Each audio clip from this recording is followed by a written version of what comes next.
Minister Lavrov, thank you for doing this. Do you believe the United States and Russia are at war with each other right now?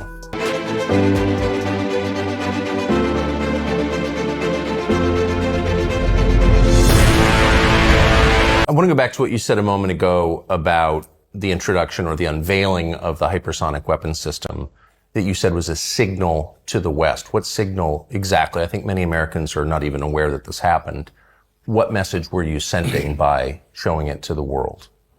Well, the message is that you, the United States, and the allies of the United States, who also provide this long-range weapons to the Kyiv regime, they must understand that we would be ready to use any means not to allow them to succeed in what they call strategic defeat of Russia. They fight for keeping their hegemony over the world, on any country, any region, any continent. We fight for our legitimate security interests. They say, for example, 1991 borders. Lindsey Graham, who visited some time ago Zelensky for another talk, he bluntly, in presence of Zelensky, I think, said that Ukraine is very rich with rare earth metals, and we cannot leave this richness to the Russians. We must take it. We fight, so they fight for the regime which is ready to sell or to give to the West all the natural and human resources. We fight for the people who have been living on these lands, whose ancestors were actually developing those lands, building cities, building factories for centuries and centuries. We care about people, not about natural resources, which somebody in the United States would like to keep and to have Ukrainians just as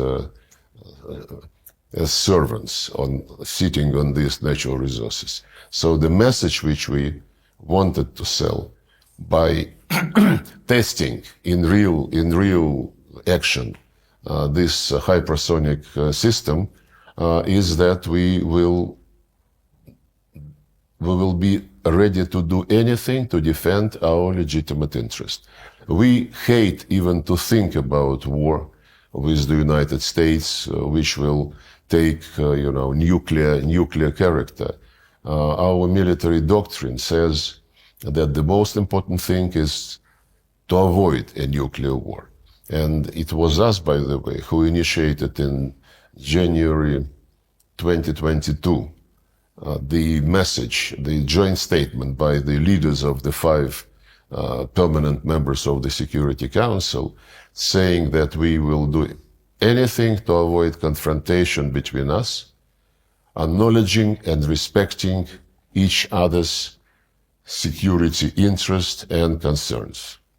This was our initiative.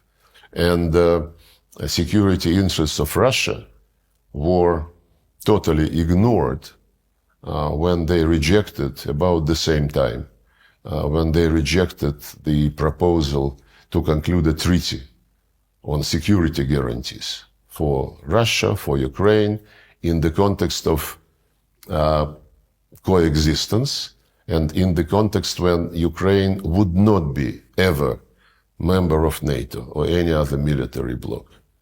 This security interests of Russia were presented to the West, to NATO and to the United States. In December 2021, we discussed them several times, including during my meeting with Tony Blinken in Geneva in January, late January 2022, and this was rejected. So we would certainly like to avoid any misunderstanding.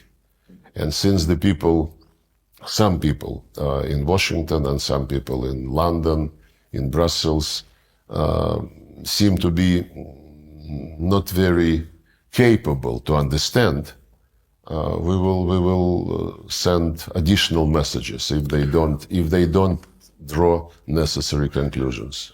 The fact that we're having a conversation about a potential nuclear exchange and it's real is remarkable.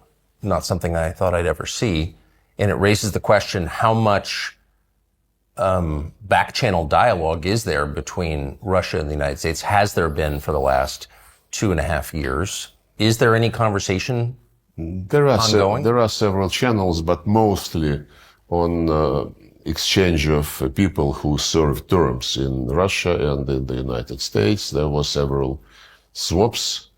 There are also channels which are not advertised or publicized, but basically the Americans send through these channels the same message which they send publicly. You have to stop. You have to accept the way which will be based on the Ukrainian needs and Ukrainian position. They support this absolutely pointless peace formula by Zelensky, which was additioned recently by Victory Plan. They held several series of meetings, Copenhagen format, Bürgenstock, what have you, and they brag that next year, first half of next year, they will convene another conference, and they will graciously invite Russia that time, and then Russia would be presented an ultimatum. All this is seriously repeated through various confidential channels. Now we hear something different, including Zelensky's statements that we can stop now at the line of engagement, line of contact. The Ukrainian government will be admitted to NATO, but NATO guarantees at this stage would cover only the territory controlled by the government, and the rest would be subject to negotiations, but the end result of these negotiations must be total withdrawal of Russia from Russian soil, basically. Wait, but just if I can just go back. Leaving Russian people to the Nazist regime, which exterminated all the rights of the Russian and Russian-speaking citizens of their own country. If I can just go back to the question of nuclear exchange. So there is no mechanism by which the leaders of Russia and the United States can speak to each other to avoid the kind of misunderstanding that could kill hundreds of millions of people. No. We have this channel, which is automatically engaged when ballistic missile launch is taking place. As regards this Oreshnik hypersonic ballistic missile, mid-range ballistic missile, 30 minutes in advance, this system sent the message to the United States, and they knew that this was the case, and that they don't mistake it for anything bigger and real dangerous. Well, I think the system sounds very dangerous. Well, it was a test launch, you know. Yes. Oh, you're speaking of the test. Okay. But I just wonder how worried you are that, considering there doesn't seem to be a lot of conversation between the two countries, both sides are speaking about exterminating the other's populations, that this could somehow get out of control in a very short period and no one could stop it. It seems incredibly No, we're not talking about exterminating anybody's population. We did not start this war. We have been, for years and years and years, sending warnings that pushing NATO closer and closer to our borders is going to create a problem. Yes. 2007, Putin started to explain, you know, to the people who seem to be overtaken by the end of history and being dominant, no challenge, and so on and so forth. And of course, when the coup took place, the Americans did not hide that they were behind it.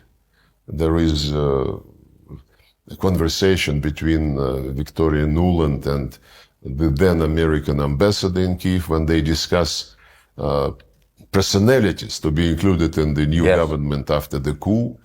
The figure of $5 billion spent on Ukraine after independence was mentioned as the guarantee that everything would be like the Americans want.